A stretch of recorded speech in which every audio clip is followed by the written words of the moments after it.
Good evening. Welcome to this agenceNEWTON live webinar series, Buying Your Dream Home in France. I'm joined tonight by two experts in the French property market who I will shortly get to introduce themselves and explain a little bit more about what they do. We're here this evening to talk about all things buying French property, giving anyone looking at buying or even selling over there a bit more information about just how it all works from some experts. So yes, my name is Jonathan Watson. I'm Associate Director here at Lumon. I'd like to introduce first of all Dan, who's kindly agreed to host the webinar this evening with us from agenceNEWTON. Over to you, Dan. Yes, hello. So as mentioned, I'm Dan.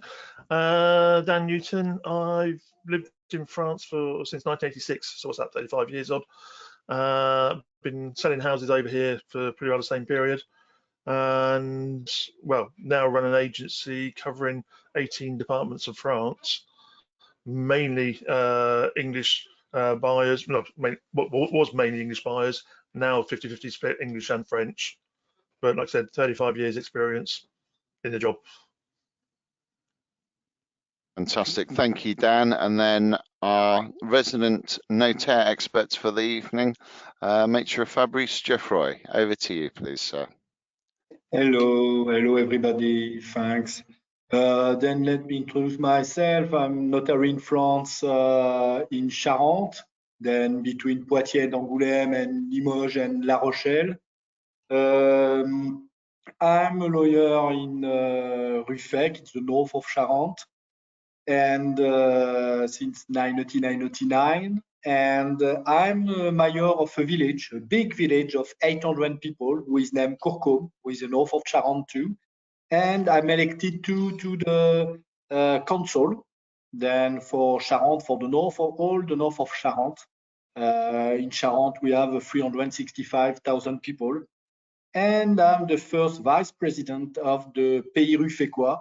I'm in charge of all the contract, the mobility, and the European funds.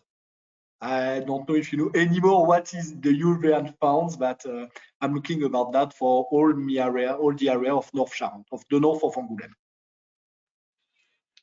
Voilà, fantastic. Excellent. Well, thank you very much, Maitre Geoffroy. And yes, my name is Jonathan Watson. So company is Lumon. So we're an international payment specialist specializing in the French property sector. We've been in business for 23 years. Last year, we traded over £7 billion worth of currency.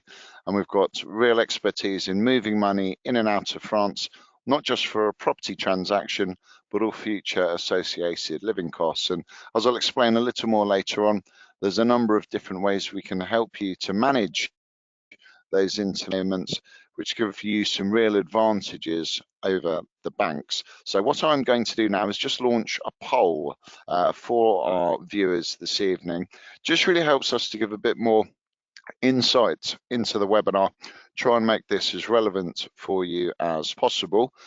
Thank you for those who are clicking their screens now and voting. We're really looking at when do you plan to start looking in France? Of course, buying an overseas property doesn't happen overnight, and there's different considerations to have depending on the time scales that you could be looking at all of this. So thank you very much everyone who is responding there. So that's great. Can see a few more coming in. I'm just going to let that run a little longer before I close it so we can get those responses. Thank you. And then I'm going to launch one more poll, and it's really to do with a time period within which you may be able to put forward an offer. Again, the timescales with all of this are very important, certainly from a finance point of view. As I'll explain a bit later in this webinar, the actual timings of the purchase can be very important in terms of some of the different options that Lumon can help with. Exchange rates are changing all the time, so you could agree an offer today, and then by the time you come to actually pay for the property, exchange rates could have changed. And Lumen have a number of different ways that we can help you to manage that. So thank you very much to our viewers for filling in the poll there. Right, let's get into the thick of it. I'm going to be asking my distinguished guests some questions about all of this. We've had some questions submitted before the webinar, which we'll be diving into. But audience, you will have the option to give us live questions, and it's always great to see questions coming in as we talk. So really do feel free to get in touch with those live questions as we proceed. And of course, just to point out, at the end of this, you will get all of our contact details. We're more than happy to explain in a little more detail any further points. It's very difficult to fit every aspect of buying a French property into just 1 hour, but we're going to give you a good shot. So just to kick off, Dan, let's go quite a basic one here, but a good way to start. Can I buy a house in France whilst I am living abroad? Right, just before I answer that, just want to point out on your question, buying a house for summer 2023 might be a bit tight. Very good. Yes, thank you for pointing that out. After that, yes, buying a house from abroad. Well, abroad for us, certainly. We actually live here, so anywhere else is abroad. It is totally possible. Say these days, following COVID, a lot of the French agencies have actually stepped up in the game. French agencies for many years were known for being like, well, 10 years, 15 years, 20 years behind the rest of the world when it came to the way they work things. 4 photos and a paragraph write-up, and that was it. With COVID happening, a lot of agencies stepped up to virtual visits, video visits, live video visits, etc., etc. So that does make it easy. So yes, it is feasible. Saying that, as we always say to clients, is actually it's always best if you can visit a property, because even if you actually fall on a good agency, which are actually trying to do the utmost to show you the property, there will be things they won't show you. I had a very good case, admittedly it's going back a few years, so before virtual tours and all that, but it was actually clients, I did a whole photo file for them, spent a couple of hours on the phone to them, and they went ahead and bought it. And when we actually came to the final act 3 months later, just before signing, we went up for the inspection, and they walked up to the house, and so one of the things they wanted was a house where they could walk to a restaurant. So this suited the bill. And when we actually walked into the house, they said, "We can smell the chips." I'm going, "Well, you said you wanted to walk to a restaurant, it's just down there." "Oh yeah, but we forgot to mention that we actually, our first house together, or first flat, was actually over a chip shop, and we sweared we'd never buy a house where we could smell chips." So even with the best will in the world, it's things we don't necessarily think of for the clients. So yes, you can do it, but I'll strongly advise against it. We can actually move forward, get the offer made, etc., etc. But it's more a case of setting off your visit to slightly later, as opposed to just going ahead through the whole thing without seeing the property. No, perfect, thank you. And I think just to follow on, Fabrice, when a client's based abroad, and I know we deal with lots of clients who complete whilst they're not in France, can you just run us through a little of that process? Because obviously people, for whatever reasons, may not always be able to physically be in France for the actual completion. How do you help them there? Oh yes, and if they couldn't be there, it's easy. We now, it could be by power of attorney. You know that before the COVID we could do this, but after the COVID it's easier to do it because the notary profession have make more and more and more. We make law for that it's come easier to not move. Then we have the video, we have the webcam, we have the electronic signature. Then power of attorney could be done, and we could act. We need the power of attorney, but they could act and follow the deeds by the visioconference. And now too, we could sign between 2 colleagues, because sometimes you could have 1 notaire, but you could have 2 notaires, one for the purchaser, one for the seller. And so before we met together for the compromise and for the completion date.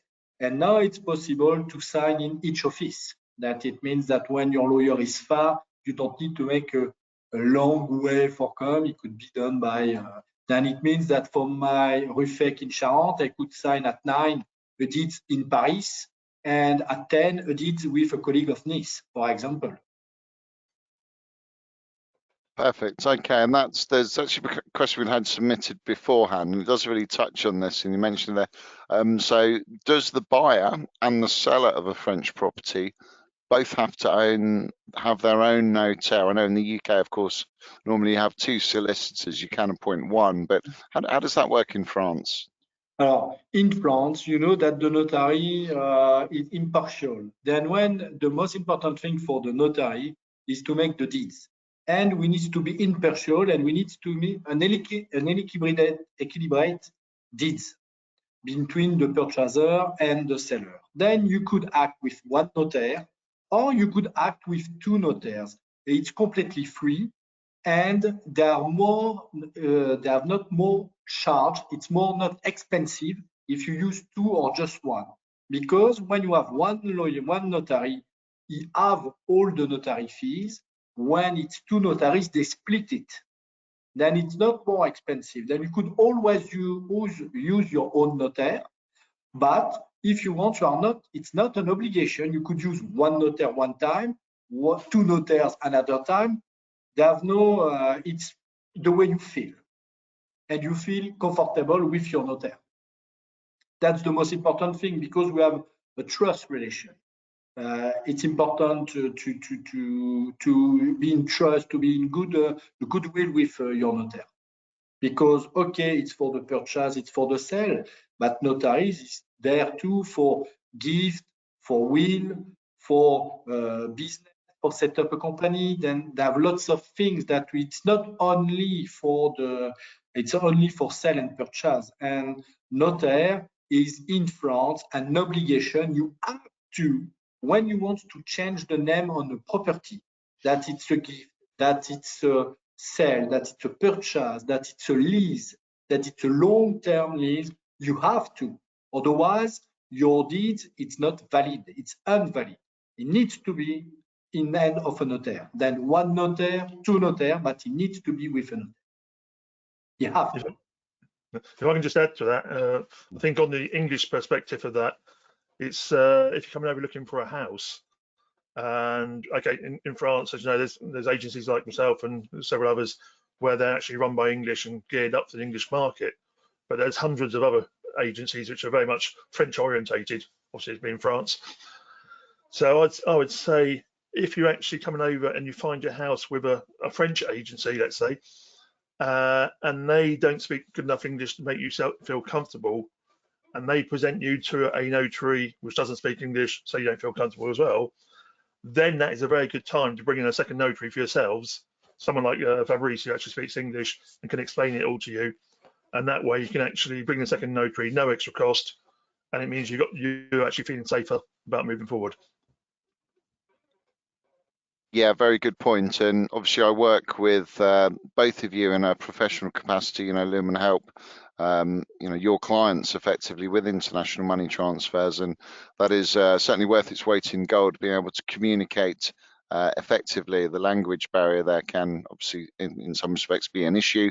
So where you're dealing with someone who's got that sort of local experience in terms of dealing with Brits commonly, that does prove invaluable. So no, thanks for your points there, gentlemen. So Dan, let's go back to you in the buying process. I guess this one's to do with good old Brexit here. Can I stay in my house more than 90 days in one go? The simple answer is no. But you can, but it's actually a simple answer. If you don't want to go ahead and do a visa to stay here, or a short-term visa or long-term visa, or what we call a carte de séjour, then it's a 90-day maximum in any 180-day period. What people tend to forget, though, 90 days already to start with, that's 3 months. Would you come and stay 3 months in a holiday home? And the total of the 30 days in 180, put it together to make 1 year, 360 days, that's literally you're half a year in the house. And me personally, when I look at that, so I say, well, if you're going to be staying more than half a year in a country, then you should actually have a visa or residency permit to be in that country. Seems logical to me. So, like I said, the simple answer is no. But remember, it's a rolling total. So you can come and stay 30 days, then you're back at home for 30 days.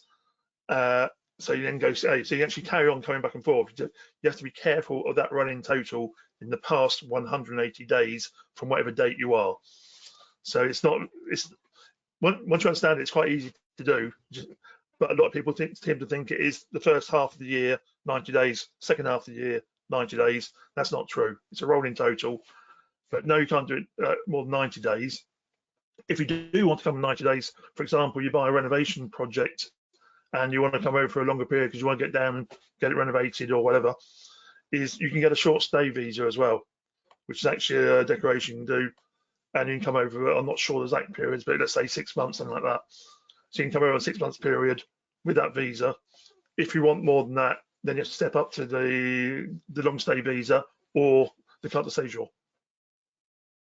Perfect. Okay, and I'm of course assuming anytime you've got a client with these sorts of questions, you can point them in the right direction in terms of getting those visas sorted and how to get that process started.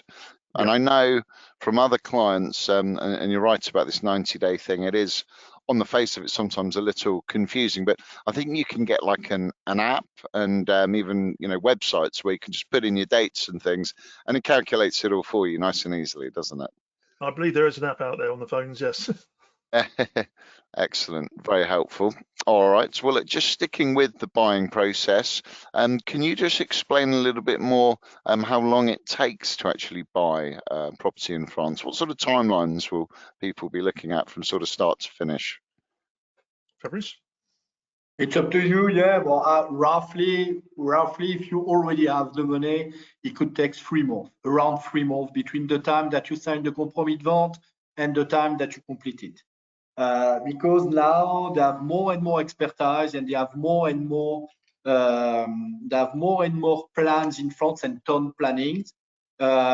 In France, we have a law who say that we need to have documents who cover all the area where you are. Then I'm talking about the preferential rights for the town, the preferential right for the council, or the preferential rights for the farmer association. We call the SAFER when you are in farming area. That's why, and each time it's 2 months. Then it means that between the time that you have signed the compromis de vente and the time that you could complete, it couldn't be less than 2 months. And there are more and more areas where you are in this case. Then, or it's owned by the town, or is owned by the council, or if you are not in town or not in area for the council, it's for the farming association. Okay, the farmer association. And sometimes you have both. Then when you are both, you should wait the first and after the other. Then you couldn't send all in same time. Then roughly 3 months. I think you need to know that Fabrice is geared up for the English market. We work with lots of notaries, work with Fabrice quite often as well. But some of the, let's say, more rural notaries, when they're not geared up to the English market, quite often we're more closer to 4 months on the sales, to be honest. Brilliant. No, thank you both for your responses there. So yeah, certainly sort of sounds like good 2 to 3 months, but worth obviously speaking to both of you about that to try and understand things. Right, so I've got one here to do with the sort of money side of things. Natalie Shakespeare, one of our viewers this evening, do you need a French bank account for making a property purchase? So I'll certainly take that one on. The short answer is no, you don't need a French bank account open to buy a property purchase in France. It can be a little challenging opening a bank account in France in terms of often you'll need either a compromis de vente signed, which is one of the first bits of paperwork you'll sign, or in some circumstances you'll actually need to have signed the acte de vente and physically have bought the property in France. Now you might be able to, in some instances, open a bank account in France remotely before you're looking at buying a property there. The only challenge with that is often it's better to have a more local bank to where you're actually going to be buying. What I found with clients over the years, and certainly interested in Dan and Fabrice's response on this, but it's not like in the UK where each town has a a Lloyd's, a NatWest, and an HSBC. You could end up buying in an area in France. So we're talking about some of the more rural areas, and you might have to travel 20 or 30 miles to go to your local bank. Clearly, that's not ideal. So to answer the question again, do you need a French bank account? No, you don't. What you can do is use Lumon, one of the first things once you're registered with us, and it's totally free of charge to do that, is you actually get access to a Euro wallet. It's like a Euro client account. So it's very similar to a solicitor or a notary where they can hold funds on behalf of the client. So literally within minutes of registering, you have access to this Euro wallet, this Euro client account, and you can actually use that to make your payments direct to the notaire. Now you're going to find that much easier for the earlier payments to the notaire for your purchase. It's really just a case of purchasing the euros with us. They're then held in this wallet. You send us the French bank details, for example, make sure Geoffroy's Euro account details, and then we have the money there within 24 hours. So it's really just an email to us and a phone call to set up that payment. If you did have your French bank account open and then you're trying to make a large purchase, of 5-figure sum, 10,000 euros, or even 100,000 plus a larger amount for the actual purchase amount for the activant, if you're trying to move those sorts of sums from a French bank account to a notaire, you might sometimes have to go there in person. You might have to book an appointment with the bank. They might only be open on certain days of the week. It's not always easy. So yes, Lumen can really help, not just with competitive rates of exchange. That's one of the key reasons for using us, but it's really about the service aspect. And I've seen there's been some other questions about the process involved in dealing with us coming through, which I will certainly want to take on. But yes, hopefully that's answered your question. You don't need a French Euro account to open, to buy French property. And that would normally happen maybe a bit towards the latter stages once you've actually completed, and then you can speak to someone like Dan or Fabrice, and they may have a local recommendation of a bank. They might say, well, look, that bank isn't particularly helpful for whatever reason, or they're not open on a Wednesday afternoon. You should go and see this chap instead. So yeah, you can speak to any of the experts about that question if you'd like more details. Just looking at some of the other questions that we've had coming in here, and we're just going through to something now about, there's quite a few questions coming in here. So yes, this is about the notaire fees. So I will ask this for you, Fabrice. What do the notaire fees sort of comprise of? That's the sort of tax, isn't it, for the purchase? Is that right?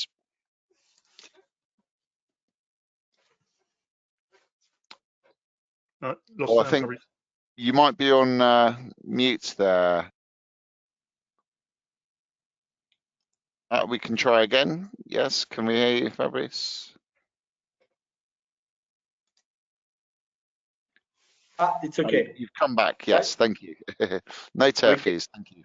Okay, thanks. Then just to, yes, for the notary fees that I'm saying is that notaries are tax collector. Then we are lawyer first. That is our first aim, but we are collecting the tax for the government, and we are collecting when it's a gift. We collect it for the gift. When it's an inheritance, we collect the inheritance tax, and when it's a purchase, because we are talking about purchase, then we are collecting the tax for the purchase tax.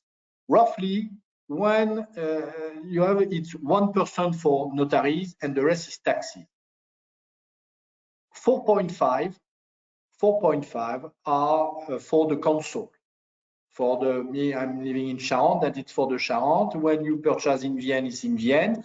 There are only 2 or 3 departments, then it's not 4.5, it's 3.6. But nearly the whole France is 4.5. After you have 1.2 for the town, percent of the price, 1.2 for the town. And after you have 0.09, you have small other fees. Don't forget that you have VAT, then roughly for a purchase of 100,000 euros, you pay around between 7,500 euros of tax of notary fees. That's the thing. Alors, there are plenty other small taxes, but say around 7.5% for 100,000 euros.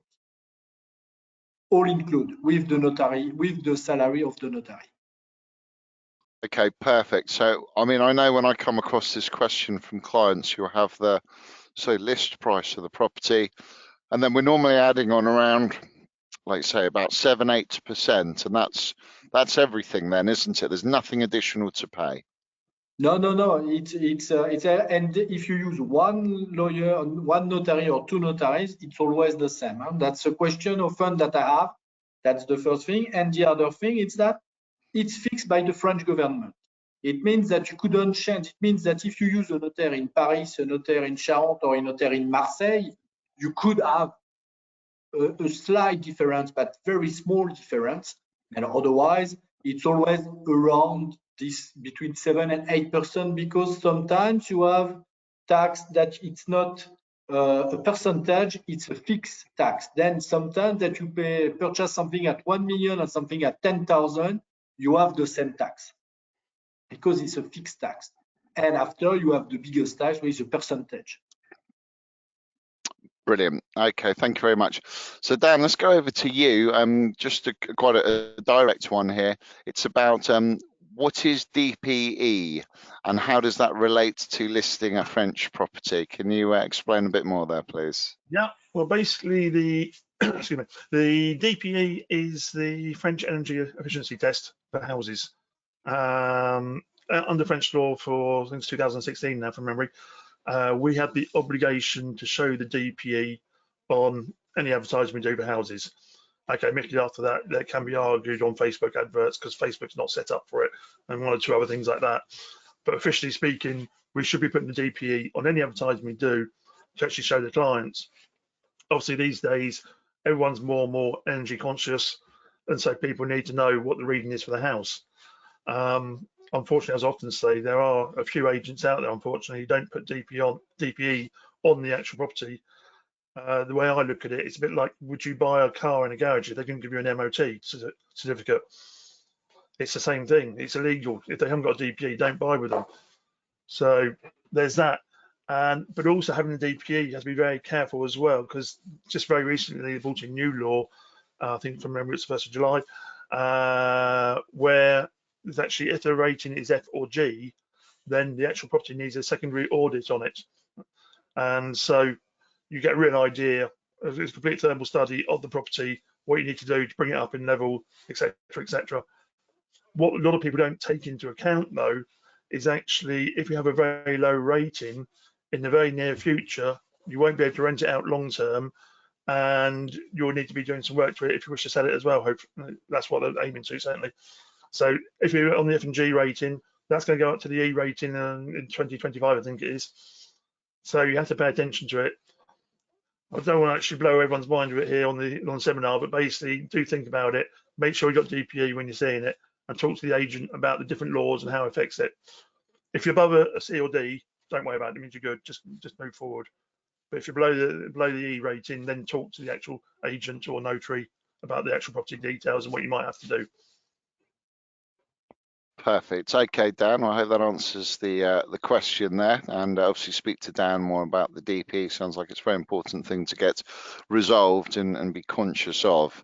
So sticking with you, Dan, more questions about buying in France. This is Bobby Madden submitted a question before the webinar.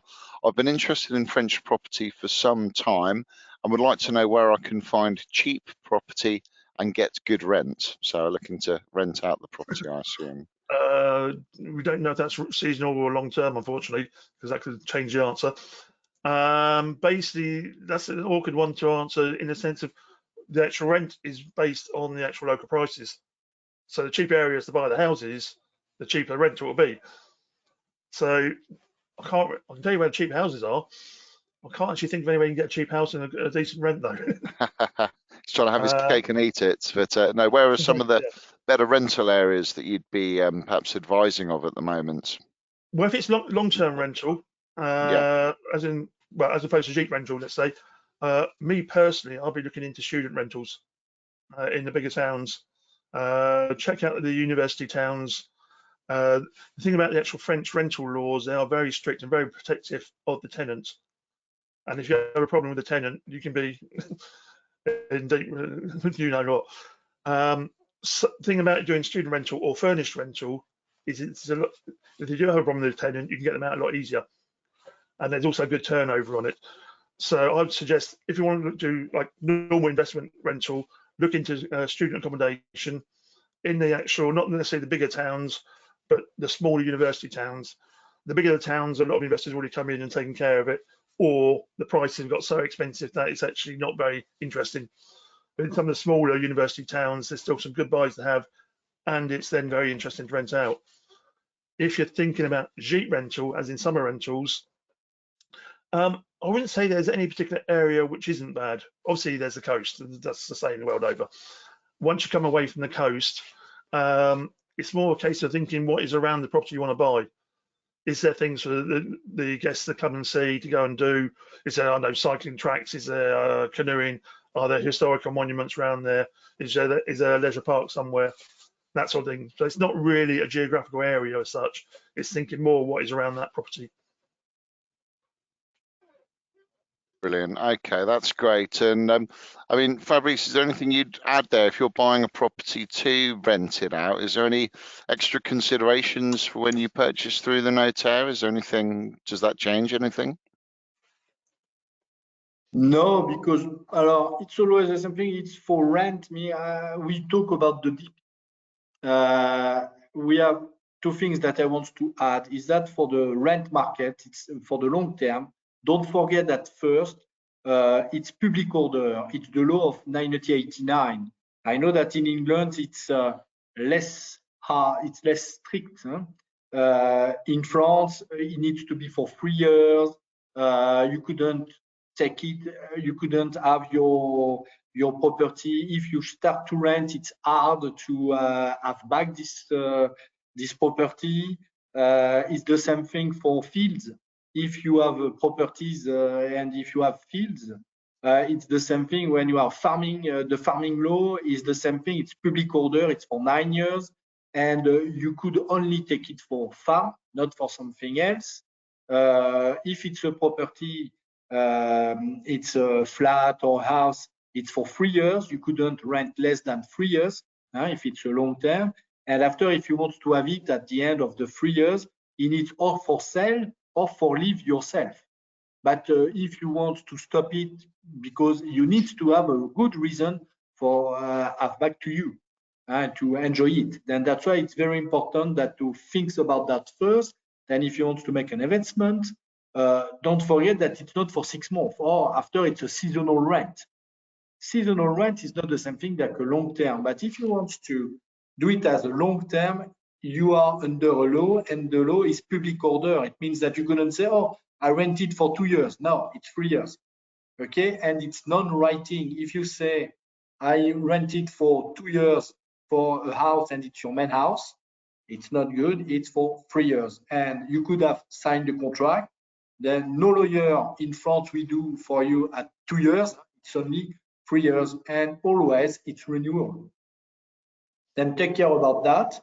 That's why you need to consider it very well. It's very the contract, the lease contract, the rental contract. It's very formal, and it's under the law, and you couldn't change. You could be agreed together. You couldn't change it. It's very important. It's not because you agree with your tenant, then you could write something against the law, because at the end you are sure to lose. It's very important if you go to the court after and you couldn't say, oh, but we are agreed together for do that. No, the judge will say public order, you couldn't change the law. And for tenant, for this, it's very important. And another something which is important, it's for the DPE. If you want to rent it, 2000, if you are in PAD category, then in G, then the lowest, you couldn't rent after 2024. If it's in F, you couldn't rent after 2028. And if it's in E, you couldn't rent after 2035. Then it means that you will have to make works for have a better efficiency of the isolation of your house, a better score. That's why it's something as a lawyer that we don't look a lot, because energy test, it's always better to have a stone wall. It's always better to have a beautiful farm. It's always better to have something with beautiful. And we say that in Charente we have the Charentaise stone, and then it's a special stone. But if you let appear the stone, it's not. You don't have a good note for the isolation. Okay, then we always, now we know that the law arrive, and it's more and more we have to look about this DP. And when you want to sell it, they have something with importance that when you are in F and G, and we don't mind it for rent or not rent, but you have to give an audit, that we say, and that this audit start to be expensive. Then that's why now we have to take care about that. Fantastic. Thank you, Fabrice. That's brilliant. And lots of questions coming in this evening, which is absolutely fantastic, audience. Do keep them coming in. We want to try and get through as many as we can. I want to make this as engaging as possible. Just sticking with some of the questions there about this sort of rental. Dan, coming back to you here. We've had Annette Hurst has submitted a live question. Looking to purchase an investment property for commercial focus holiday lets, are there any tax implications or legislation that I should be aware of? I know we've just touched on this, but just following on from that again. I think Fabrice mentioned earlier, it's actually, if you're doing a holiday rental, you need to register with your local mairie or your local commune, as well as your department. The commune needs to know about it, and the department needs to know about it, so they can actually send you the what we call tax de séjour. I'm trying to remember what it's called in English. The little tax you get on the hotels there. And so with that, there's that to do. Admittedly, it's not a massive cost. It's I've got a sheet down doing, I think for a week for 3 people, I pay something like €5 in tax, so it's not the end of the world. And with that, so there's that to take account. Other than that, you have to do it. If you don't do it, you can be in real problems. But the tax is minor tax. After that, it's more on your own personal tax, how you actually want to run the sheet. That's the sort of thing you need to actually discuss with an accountant, because there's different tax options you can do, especially if you're buying a complex you want to actually make into a property you want to make into a complex if you're doing work.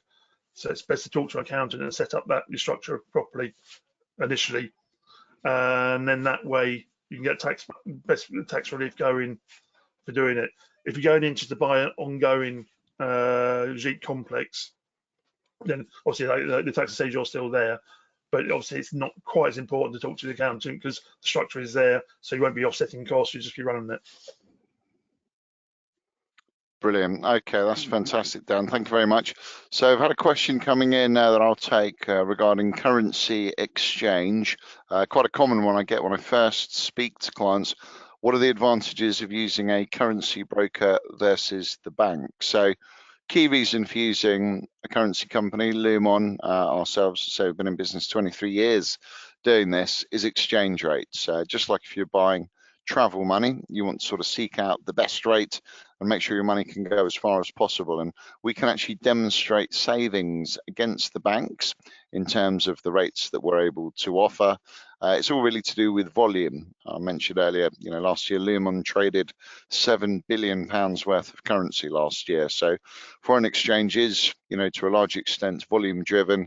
So our sort of size in the market allows us to buy at a competitive rate, and then we can pass some of those savings on to our clients. So that's the number one reason. You're spending 50,000 euros, 100,000 euros, however much on a property.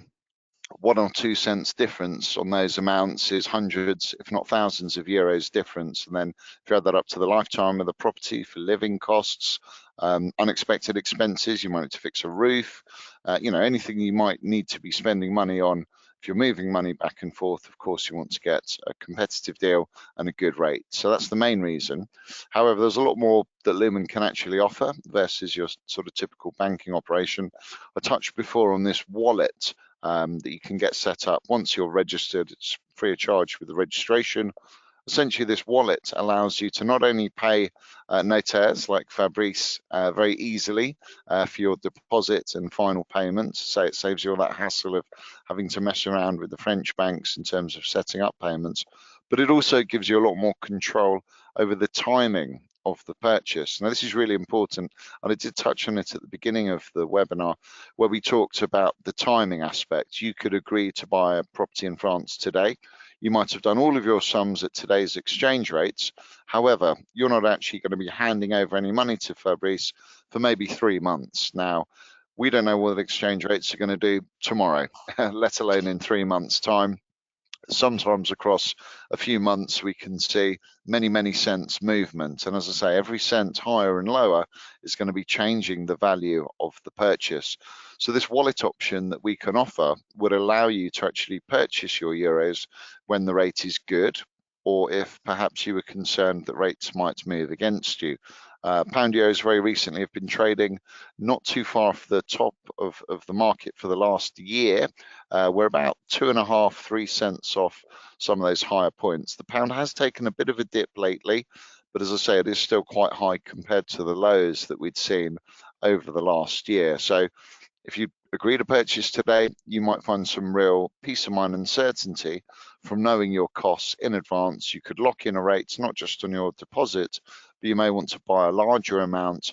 So if you're buying 100,000 euros, you might borrow 50,000 euros, or some clients will buy all of their euros quite early on, just so they know what the costs are well in advance. And then the euros are just sat in that wallet until you tell us to pay them out. So like I say, it's not just a competitive rate versus the bank, it's actual assistance with the timing of when you actually purchase your currency.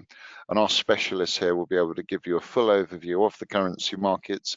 We can share with you the latest research that's out there, the latest forecasts, and just try and give you a bit more information really about where the market might be headed to try and help you make an informed decision. So hope that helps to answer that question. If anyone is watching and wants to learn a little bit more about how a company like Lumon would work and the advantages over the banks and other options, we'd certainly be interested to have a chat. So going back to my distinguished, oh, sorry, yes. If I can just add to that, yes, one thing, thank you. As an agent, we appreciate greatly when people are using currency brokers like yourselves, is the transfer duration. In England, I believe everyone's geared up to day-to-day, same-day transfers. French banks aren't. We have English clients who've opened an account over here, transferred to the French account. Getting the French account to transfer to notary can take up to a week. And that's even when they're here on site. So, whereas with you, as far as I can tell, within 48 hours maximum, it's with the notary in their hands. And obviously, for anyone purchasing the house, that's great news. Oh, fantastic. Thank you very much for that, Dan. And yes, it really does help to make the whole transfer process much smoother, which is going to make Dan's life much easier, Fabrice's life much easier. The last thing they want to be doing is chasing banks and, you know, having to try and find where your money might be. So thank you for the nod there, gentlemen. So just say, going back to the sort of buying processes here, I've got a question submitted beforehand. Looking to buy in Pays de Loire, need information on areas one can use for a few months that are secure to leave locked. I don't know if that's relevant here at all. I mean, places are pretty safe in France, aren't they, in general, crime and things like this? That's my impression. Well, it's actually, I was looking at the crime stats the other day because I actually had a comment on one of my posts from someone, and they're saying yes, but the crime rate is very high in England. I said, in France. So I said, depends how you look at it. If you just take 2 or 3 of the figures, yes, we do beat England or lose to England, depending how you look at it. But in general, no, crime is a lot less over here. There's actually, I think it's 38% more people in prison in England than there are in France. But anyhow, coming back to the question in hand, admittedly, the Loire Valley, I can't tell you the best village to be in for crime rates. You can probably find it on Google. But the main thing I'd say, if you want to lock up and leave house, is to buy a house with a neighbour. In France, it's the best alarm system going. Especially if it's the old boy who's lived in his house for 50, 60 years, probably born there. And I know my place down in Dordogne, for example, my neighbour Alain, he's retired. Every day he goes around, walks around the garden with his dog, just to make sure everything's okay. And he'll give me a buzz if he spots anything. And it works great. And we've got a system literally in my window. I've got a timer on a light. That's nothing to do with robberies. That's just so he knows my electricity's working, because I've got the freezer down there. And so I'd say the best system over here is just if you want to go for a rural property, make sure you do have a neighbour. And if you get on well with your neighbour, you don't need an alarm system. And some That of sounds the like neighbours probably go around with a shotgun as well if something did happen. So there you go. Make sure you get them a nice bottle of wine at Christmas and look after them, and they'll look after you. yeah, very much so. No, Well, that's you know, that I'm saying at the beginning, I'm a mayor of a big village of 800 people. Then it's sure that the neighboring is very important, because the most of the time everybody look each other. Then you know, when you are in village in France, when you are in rural area, it's sure that the mairie, that's always I advise to my clients. It's to go to see the mayor, meet him, introduce yourself, say, okay, I have purchased this house, this is my house, we are there. And after, have a good, stay in goodwill with your neighboring, because it's sure that when your house is locked during 9 months, just there for holiday, it's very important to have somebody who is in the area to look after. Then, and the best, and now we have two things. That first, when you are in holiday time, you have the possibility to ask the policeman and to the gendarmerie to look after your house. Then sometimes they have some houses that they know that they are emptied, they have emptied for a long time. Then it's possible to have a look on it. And the other thing is that we have to now voisin vigilant. Then it's something that it's a sort of term. They Neighbourhood look watch. after, they have some, because most of the time, you know, you have old policemen who are retired, or military who are retired, or teacher who are retired, judge, and then most of the time they are in rural area, and they have always the sharp eye or the good eyes, and that's why we have this, we call this voisin vigilant, and have more and more in small village and area when you are far from the town. To look after, and the policeman learn what to do, and what you have to do, and what the suspect comportement does, something like that. I guess this is one of the great things about in buying in France. You know, people touch on in the UK, you can live next to someone for 20 years and never know them. You know, you never meet your neighbours. Whereas in France, everyone in the villages sort of knows each other, and you're all, like you say, a big community there. So that, of course, helps a lot with security. Well, it's like England 30 years ago, basically. Fantastic. Okay, well, we've got some more questions coming in. Natalie, who submitted a couple tonight, I hope we can get through them all. She's asking about the French healthcare system. Is there a national health service, or do we need medical insurance? Perhaps I can pass that to you, Dan, with a personal experience of coming out there. Yeah, well, yes, there's a health system over here, a very good one, in fact. Saying that, as in, I believe the UK is the same. In rural areas, it's getting harder and harder to find a general practitioner, but that's the way it goes over here. Not a great expert on it, because I got in when I was 16. I started working when I was 16, so I went straight into the system over here. There is basically, if you are coming to live in France, you will need to actually sort out health insurance, not necessarily private.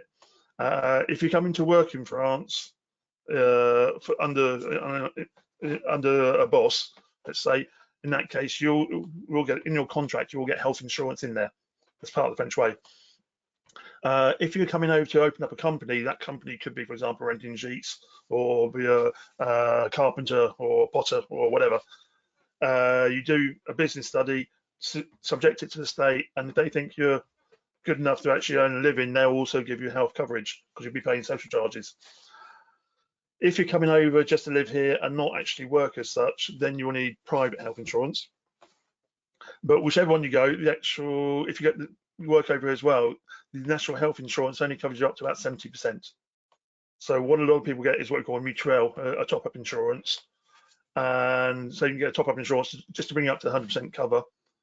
And depending on your age, state of health and needs, as in glasses or teeth or hearing, whatever, then that can be different prices. But yes, there's a health cover over here. Another good thing is, if you actually retired in the UK or wherever you're coming from, well, certainly the UK, there is a mutual agreement between France and the UK that if you've actually pensioned off in the UK and you come over here, you're covered by the UK health system. It's only if you're not actually pensioned off, in that case, you're not actually covered. Fantastic, that's brilliant. And Natalie's replied there saying that that's really useful. So fantastic. Just staying with you, Dan, something I've certainly had some questions on. After Brexit, we talk about some of the extra taxes, you know, and Macron, I think some of this was in the news and things you said on the Facebook groups. The question was, are the French taxing second homes out of the market? What are we seeing here? Well, to start with, I think there's actually one of the main problems is actually the English and French press haven't actually realised the 100-year war is actually well over. They carry on slagging off each other. And yes, house taxes are going up, but we're going to take into account in France, they've actually cancelled out house tax for principal residences. So obviously they need to make up somewhere. And yes, second homes are starting to be taxed. My place in Dordogne, I've got a supplementary tax. My year, I've gone up from 480 euros to 495 because of the supplement. So saying that, yes, there are some quite often coastal towns where they actually, because it's down to the local council to decide what that extra tax is. Some of the actual places like that, tourist areas, are taxing heavily.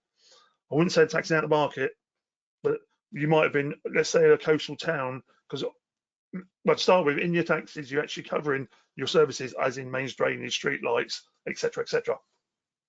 So if you're actually in the country, in a coastal town, quite an expensive place to be, let's say, for running costs, then let's say on a 3-4 bedroom house, you might be paying 2,000 euros a year. You might go up to 2,500. But I wouldn't say you're being taxed out of the market, though.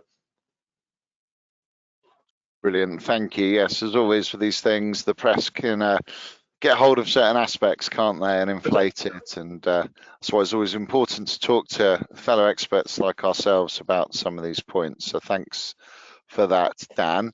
Fabrice, just coming across to you and just pointing out, we've got about 8 minutes left. So yeah, I think it's been a really good evening, and everyone watching, you will get a chance to submit more questions to all of our panelists more independently, separately from this, and we hope to be doing these webinars again in the future. So you know, thank you for your interest.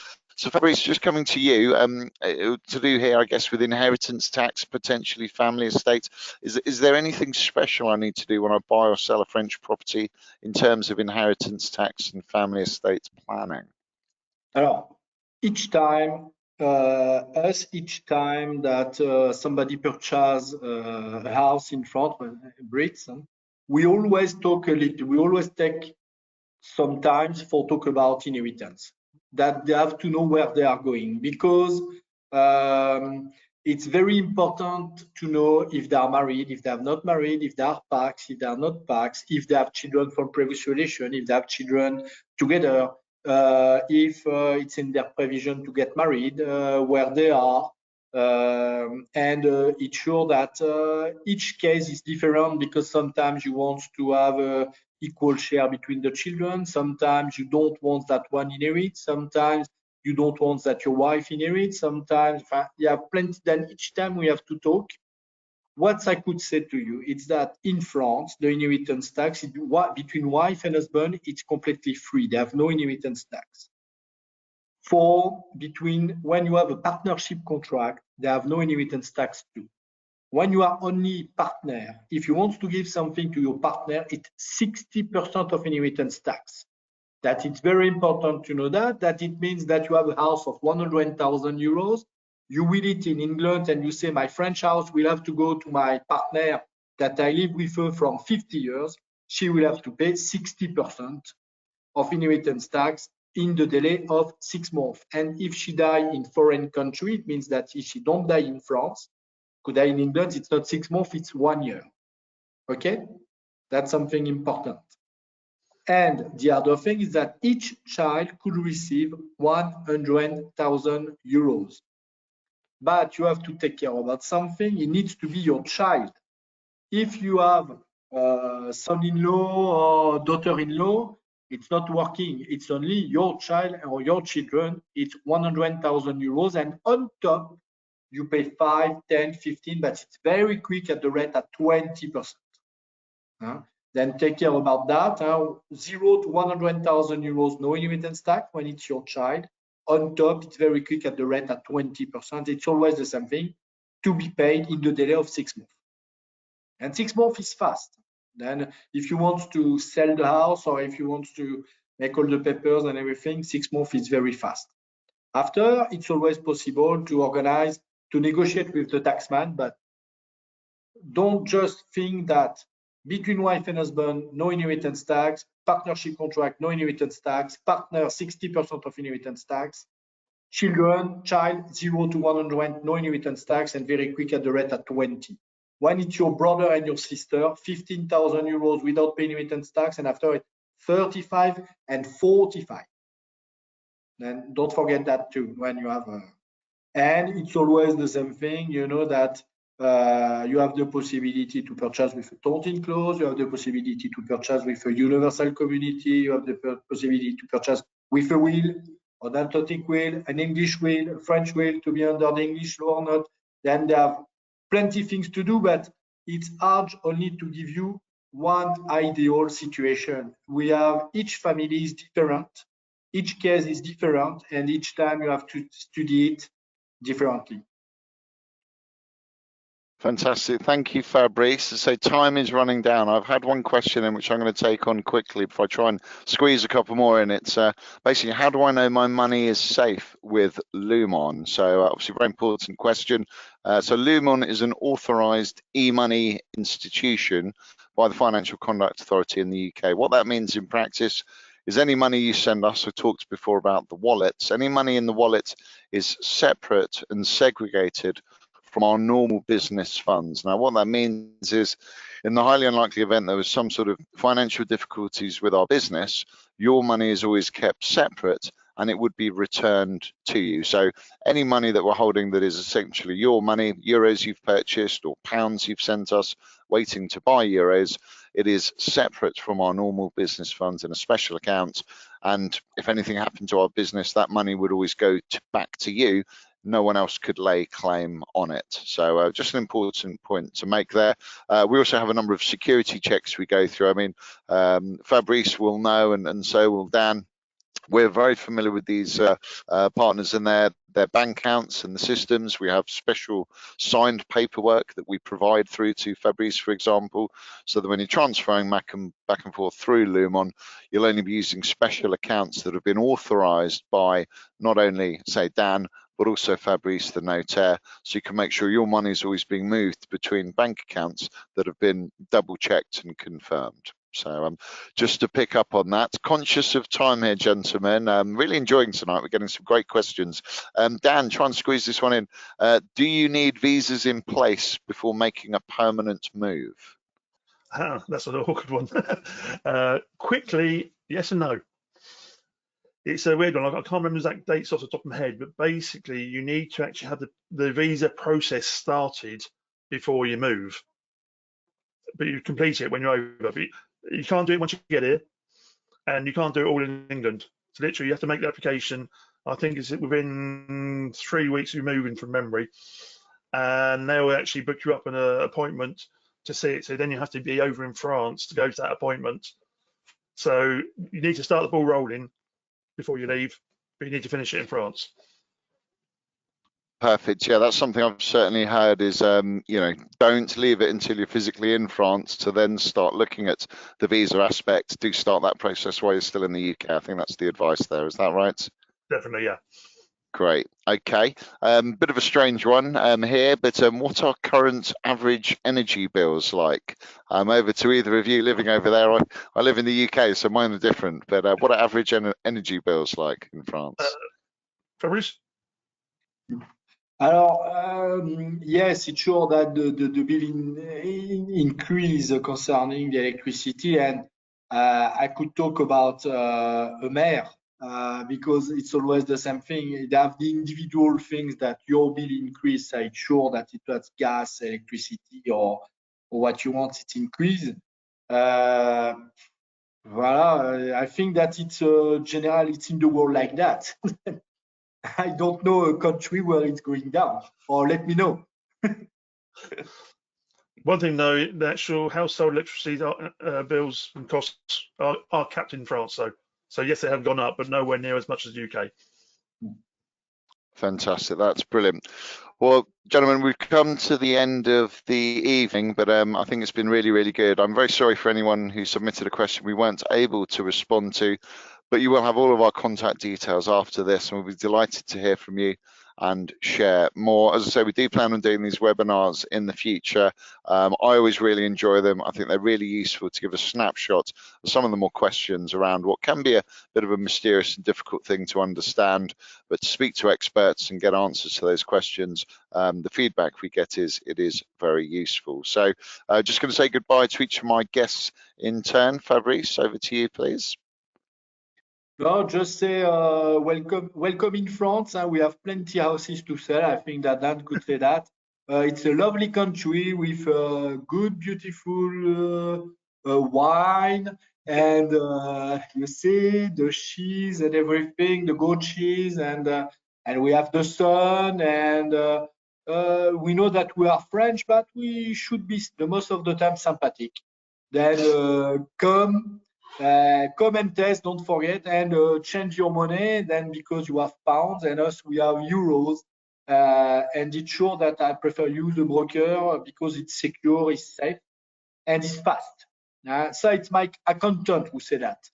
It's not me because she do the transfer for the money and everything, and she know that is very professional, and it's something important, and we need to secure our transaction. Notaries secure your transaction for the law, but after we need to, that's for the market, for find a house or for the transfer of funds. It's good to work with professionals. Well, thank you, Fabrice. I think I'm going to be ringing Dan in the morning to get some properties in the area. I'm sold personally, but no, thank you very much for your contribution this evening. Brilliant. And yes, our main partner, Dan of agenceNEWTON, thank you for your contributions. Oh, thank you too. Well, I'm backing up what Fabrice says. I came over here 1986, and I love it over here. People are warm and welcoming, lifestyle's great. If you've got kids, you let them run around in the fields without having to worry about it. Most places, the roads are pretty empty. It's a great place to be. Like I said, if you think about coming over, talk to some professionals, either me, Fabrice, or Lumen, and we'll get you sorted. Yeah, no, that's brilliant. Thank you very much, both of you, and thank you to our viewers for submitting your questions, and we really hope you've enjoyed it. So you will have a chance to contact us and speak to us all again in the future. But yes, from all of us this evening, thank you very much for joining us, and we hope to see you in the future. Thank you very much.